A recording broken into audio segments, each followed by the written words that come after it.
if you were to die and come back, Okay. what do you think you'd come back as, person or animal? Or what would you like to come back as? Well, I think the animals are... You certainly don't want to come back as an elephant because they're just being terrorized. Mm. And as a person, I'm not sure. I'm open-minded. I'd really like it if I did come back as a man. I wish I could retain what I know as a woman. Because I think to be able to have that perspective to take with you what you've learned from other times. I'd like to come back as a cat. Would you? Yeah, I'm a cat person. You're a cat or a dog person? More of a cat. Oh, that's person. nice. So we're 49, we're both 20. Do you remember the first time you looked in the mirror and you realized this famous person you've become?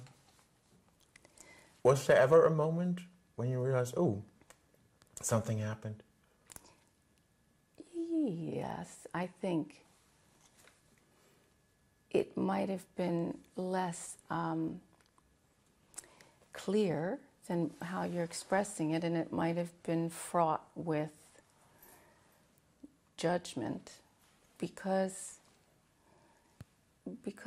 I think women can be very always looking at other women. And why is that? do you know, my husband asks me this. My husband says to me, why do women always want to be so much smaller than they are? He'll say to me, so many women want to look like a male physique. Mm-hmm.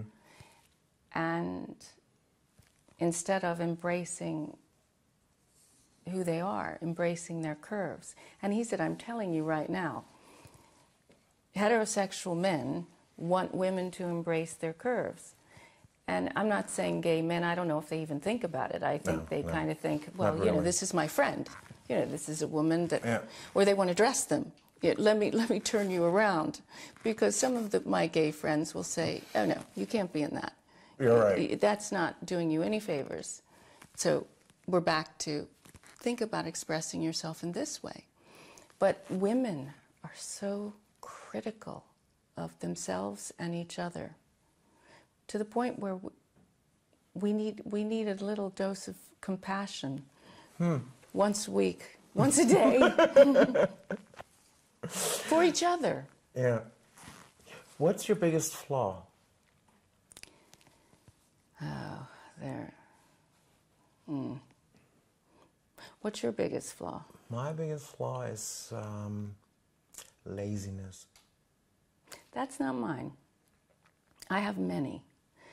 Well, that's just one. I would say to you,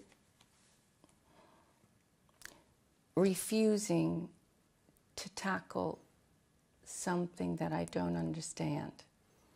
So if it's whatever it is, it could be math, accounting, understanding how the stock market works, all those kind of things, instead of saying, okay, I'm going to try and take the time and at least be open to learning about it. When I get intimidated by something, then I just say, I don't think I'm capable. So I give up. But with things I do believe in, I never give up. Okay, interesting. What's your biggest strength? What's your biggest strength? No, can I repeat this question again? What's your biggest strength? Seeing possibilities for another person's life or career. That's a nice answer. Well, I think it is. That's a good quality. Well, I'm kind of I enjoy it. I enjoy hearing what somebody's up to, and if they might not have brought together their gifts, so they might not be seeing how they can maximize their gifts. They might say, I can do this, and I studied that, but then I traveled and I did this, and you think, oh, what a light bulb, and you think, wait a minute, you're not maximizing all these abilities that you have. Interesting. Your fondest memory? The birth of my daughter. Was it hard, or was it an easy birth? Well, because or is that too personal? No, because she was a footling breech, and because I I was a high-risk pregnancy, mom, and so she was a cesarean child, and therefore my husband was there, and the doctor that had been with me through other experiences was there, and we all helped bring her into the world. And that was the song Gold Dust is really about her birth, the day that she came. I'm freezing that frame. Your eyes are so lighting up when you talk about your daughter. She's brought me laughter. She's taught me how to laugh.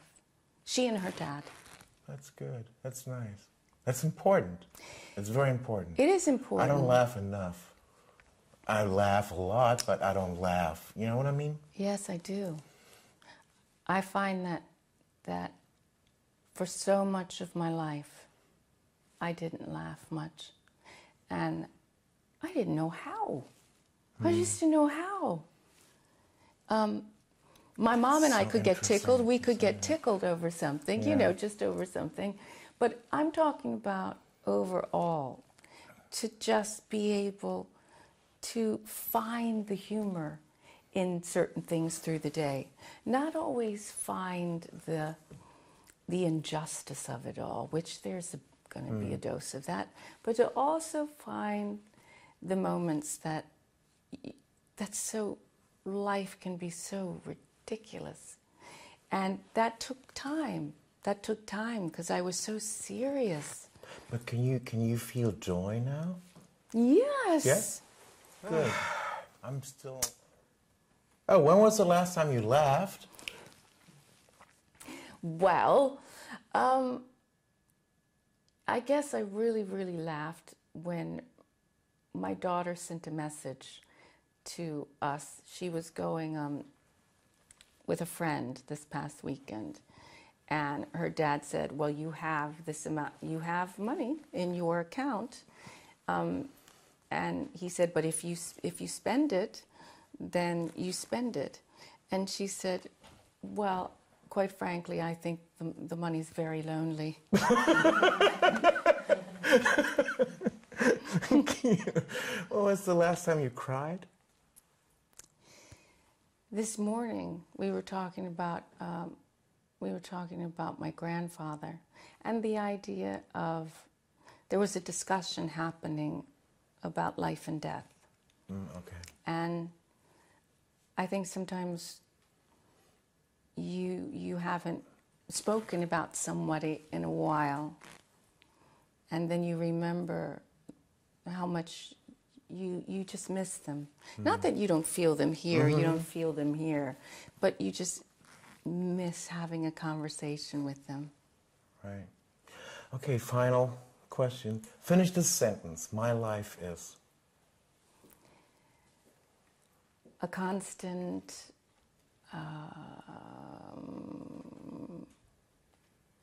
Can you ask me that again? Yeah. Finish. Finish this sentence. My life is... a wave after another, coming into shore and pulling back out again. That was it. Thank you. Thank you. Was that okay for you? I so enjoyed that. Really? Yeah, I so Thank enjoyed you. that.